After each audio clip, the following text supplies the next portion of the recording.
Hello and welcome to the English Martial Arts Podcast Show. And in this episode, we're going to be talking about various aspects of the martial arts. And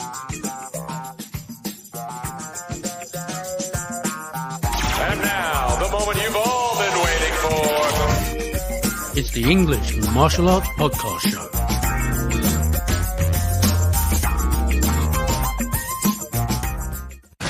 The Habbo radio station everyone loves. I love them a lot.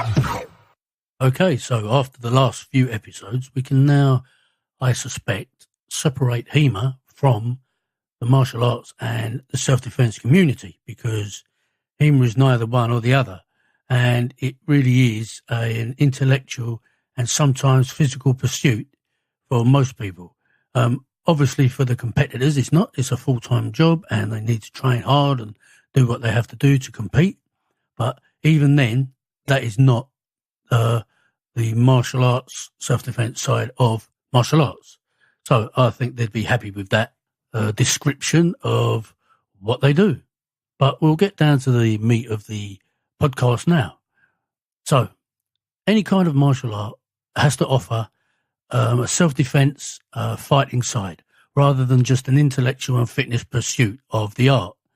Those that aren't classed as martial arts.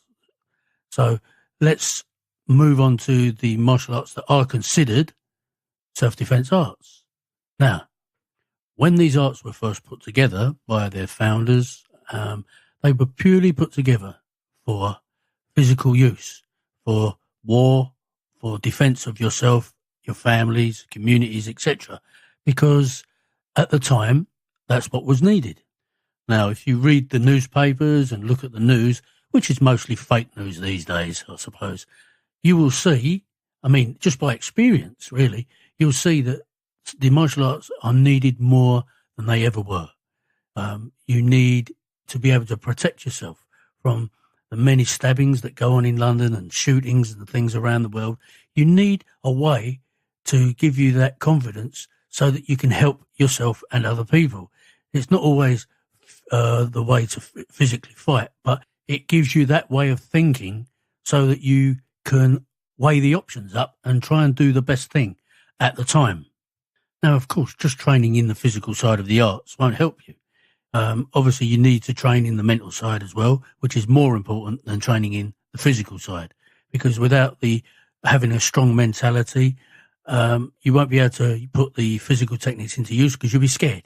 And obviously, being scared to a point where you can't do anything.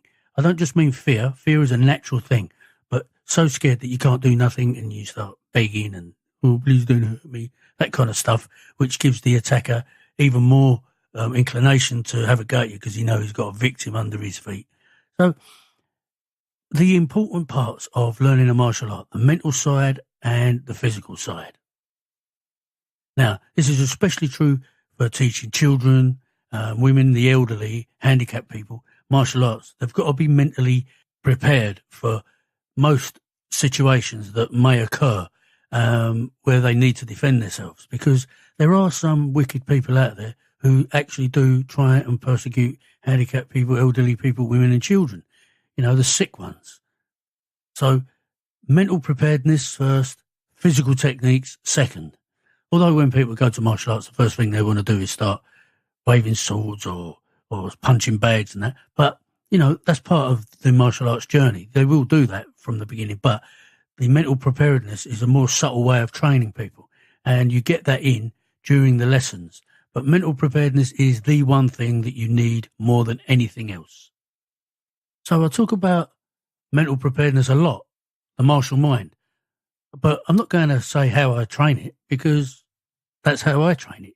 Other people will train it differently. You can't copy people. You have to do it your own natural way. If you want to know how I do it, you come along to my club and you learn from me. I'm not giving things away for free because, that's not how it works. Simply because it can't be explained over a podcast. You need to experience it so that you can take it in properly. And I've always found that direct training for mental and physical training works much better than trying to explain it through a book or over a podcast. Now, there is one thing I would say. When you are in your physical training, you really, really should learn how to use weapons, not just unarmed. Because when you learn to use a weapon, you know how they can be used and how they can come at you and how there's only so many ways a person can use a weapon. And if you've got that knowledge, then that's more knowledge that you can use to defend yourselves with. I mean, I realise that this kind of thing scares people and they don't want to be involved in altercations, and there's absolutely no reason to be involved. You can always run away, but not all the time. So there will be a time in your life when you will have to raise your fists and protect yourself and maybe the people you love. So it's better to be prepared for that than just let it go by the wayside, not thinking about it. And when the situation does arise, you've got nothing to answer with.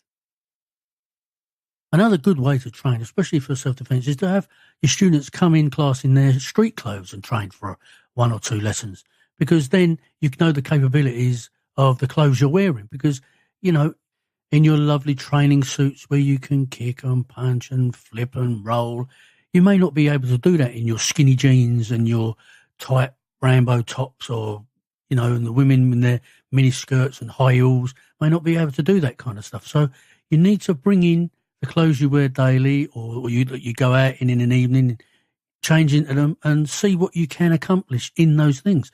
See, women may only be able to use hand, elbow, head techniques, throws, etc., rather than kicking techniques because of the shoes they're wearing or the skirts they're wearing. Men may not be able to, you know, kick properly because of skinny jeans. They may be able to, but they might still be able to use the knee, elbows, head, chokes, throws, etc. So it's a really good exercise to get your students thinking about what they're doing rather than just taking everything you say as gospel. It's good that students question their teachers. The teachers that complain about students questioning them are idiots.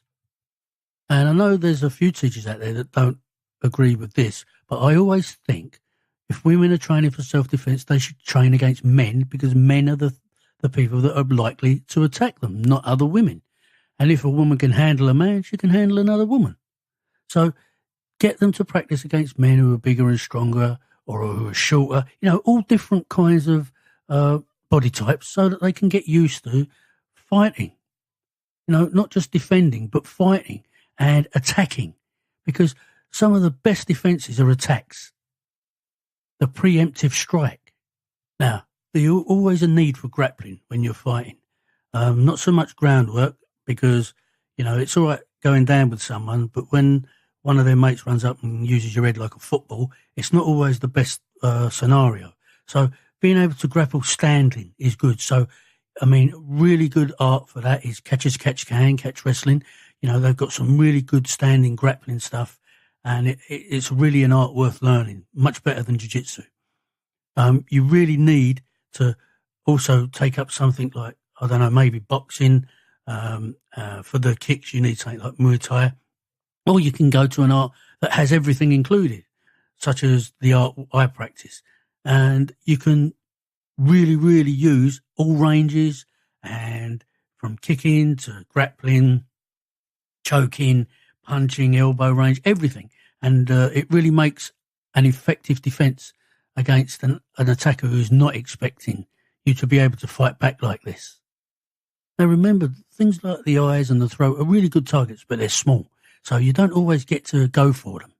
You know, being able to hit hard, using your elbows, your knees, maybe able to really put a good headbutt in is one of the things. You know, you've got to practice being able to hit larger targets than just smaller targets, because you won't always be able to hit smaller targets. It's like smashing your fist into someone's sternum.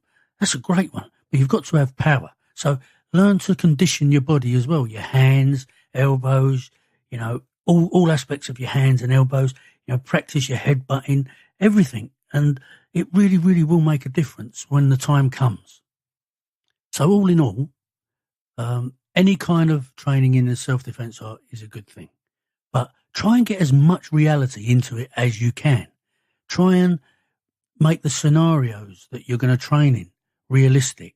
Train in your gym suits, train in your day clothes, train in your going out clothes.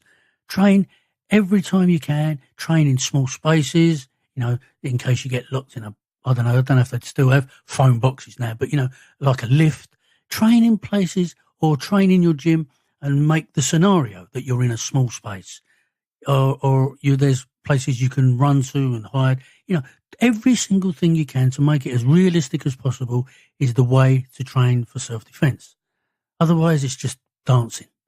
You really, really need to have scenario training rather than just going up against each other and doing things like 1-step or 2-step sparring. You've got to be able to have scenarios that allow you to react in a way that you maybe would react in a real situation. Okay. Thank you for listening to this edition of the English Martial Arts Podcast Show, and hopefully you'll tune in next time for the next episode. Listen to us, because we listen to you.